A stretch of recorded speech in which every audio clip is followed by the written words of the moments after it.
ഇന്ന് നമ്മൾ ഉണ്ടാക്കാൻ പോകുന്നത് ഒരു കട്ട്ലറ്റാണ്. അത് ചെമ്മീൻ വച്ചിട്ടുള്ളതാണ്. ആദ്യം നമ്മൾ കഴുകി വൃത്തിയാക്കി ചെമ്മീൻ എടുത്തു വച്ചിട്ടുണ്ട്. അതിലേക്ക് അല്പം മഞ്ഞൾപ്പൊടി, ഉപ്പ്, മുളക് പൊടി, അല്പം ഗരം മസാല എന്നിവ ചേർത്ത് നന്നായി മിക്സ് ചെയ്ത് അതൊരു ചട്ടിയിലാക്കി കുറച്ച് വെള്ളം, വളരെ കുറച്ച് വെള്ളം ഒഴിച്ച് നമുക്കത് അടച്ച് വെച്ച് വേവിക്കാൻ വയ്ക്കാം. ഒരു 6-7 മിനിറ്റ് കൊണ്ട് പെട്ടെന്ന് വെന്ത് കിട്ടും ചെമ്മീൻ. വെന്ത് വരുമ്പോഴേക്കും അതിൽ കുറച്ച് വെള്ളം കാണും. അത് നമുക്ക് അടപ്പ് തുറന്ന് വെച്ച് വറ്റിച്ചെടുക്കാം. എന്നിട്ട് അത് തണുക്കാനായിട്ട് വയ്ക്കാം. തണുത്തതിന് ശേഷം നമുക്കതൊരു മിക്സിയുടെ ജാറിലിട്ട് പൊടിച്ചെടുക്കാം.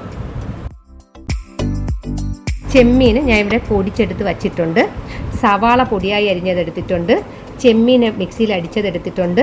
പച്ചമുളക് 3 കട്ട് ചെയ്തത്, മല്ലിയില, കറിവേപ്പില, ബ്രെഡ് ക്രംസ്, മുട്ട 2 മുട്ട പൊട്ടിച്ച് ബീറ്റ് ചെയ്ത് വെച്ചിട്ടുണ്ട്, ഉരുളക്കിഴങ്ങ് പുഴുങ്ങിയത്. ഇത്രയാണ് ഞാൻ എടുത്തിട്ടുള്ളത്. ഒരു പാൻ അടുപ്പത്ത് വെച്ച് പാൻ ചൂടാകുമ്പോൾ ആവശ്യത്തിന് വെളിച്ചെണ്ണ ഒഴിച്ച് എണ്ണ ചൂടായി വരുമ്പോഴേക്ക് നമുക്ക് അതിലേക്ക് സവാള അരിഞ്ഞു വെച്ചിരിക്കുന്ന പൊടിയായി അരിഞ്ഞു വെച്ചിരിക്കുന്നത് ഇട്ട് നന്നായി വഴറ്റണം. അതിൻ്റെ കളർ ഒന്ന് മാറി വരുമ്പോഴേക്കും ഇഞ്ചി വെളുത്തുള്ളി ചതച്ചതും കൂടി, ഇഞ്ചി വെളുത്തുള്ളി ഞാൻ മിക്സിയിൽ അടിച്ചെടുത്ത് വെച്ചിട്ടുണ്ട്, അതും കൂടി ചേർത്ത് പച്ചമുളകും കൂടി ചേർക്കാം. അതും കൂടി ചേർത്ത് ഒന്നുകൂടി വഴറ്റണം. സവാളയുടെ നിറം മാറി വരുമ്പോഴേക്ക് നമുക്ക് അതിലേക്ക് 1/2 ടേബിൾ സ്പൂൺ മല്ലിപ്പൊടി, 1 ടേബിൾ സ്പൂൺ മുളക് പൊടി, 1/2 ടീസ്പൂൺ ഗരം മസാല എന്നിവ ചേർത്ത് പച്ചമണം മാറുന്നതുവരെ നമുക്ക് നന്നായിട്ട് വഴറ്റിയെടുക്കാം. മസാലയുടെ പച്ചമണം മാറുമ്പോഴേക്ക് നമുക്കതിൽ പൊടിച്ചു വച്ചിരിക്കുന്ന ചെമ്മീനും ഉരുളക്കിഴങ്ങ് നേരത്തെ ഞാൻ പുഴുങ്ങി വെച്ചിട്ടുണ്ടായിരുന്നു, ഉരുളക്കിഴങ്ങ് പുഴുങ്ങിയതും ആവശ്യത്തിന് ഉപ്പും മല്ലിയിലയും എല്ലാം കൂടി ചേർത്ത് നന്നായി മിക്സ് ചെയ്ത് നമുക്കെടുക്കാം. ചെമ്മീൻ കൂട്ട് തണുത്തതിന് ശേഷം എല്ലാം കൂടി മിക്സ് ചെയ്ത് ബോളുകളാക്കി എടുക്കാം. ആ ബോളുകൾ നമുക്ക് ഓരോരുത്തർക്കും ഓരോ ഷേപ്പിലെടുക്കാം. ഞാനിവിടെ ഓവൽ ഷേപ്പിലാണ് ആക്കി എടുത്തിരിക്കുന്നത്.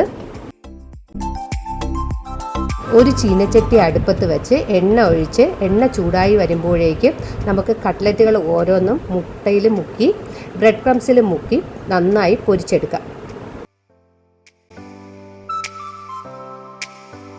ഒരു മീഡിയം ഫ്ലെയിമിൽ വെച്ച് നന്നായി പൊരിച്ചെടുക്കാം. കരിഞ്ഞു പോവാതെ പ്രത്യേകം നോക്കണം. തിരിച്ചും മറിച്ചുവിട്ട് നമുക്ക് മുരിച്ച് കോരിയെടുക്കാം.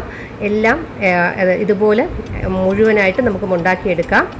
സ്വാദിഷ്ടമായ ചെമ്മീൻ കട്ട്ലറ്റ് റെഡിയാക്കാം. നമുക്ക് വളരെ പെട്ടെന്ന് തന്നെ കടയിൽ നിന്ന് വാങ്ങാതെ തന്നെ നമുക്കിത് വളരെ സ്വാദിഷ്ടമായ ചെമ്മീൻ കട്ട്ലറ്റ് വീട്ടിൽ തന്നെ തയ്യാറാക്കാം. എല്ലാവരും ട്രൈ ചെയ്ത് നോക്കണം. എന്നിട്ട് അഭിപ്രായങ്ങൾ അറിയിക്കണം. വീണ്ടും പുതിയ പുതിയ വീഡിയോകളുമായി നമുക്ക് കാണാം. ബായ്.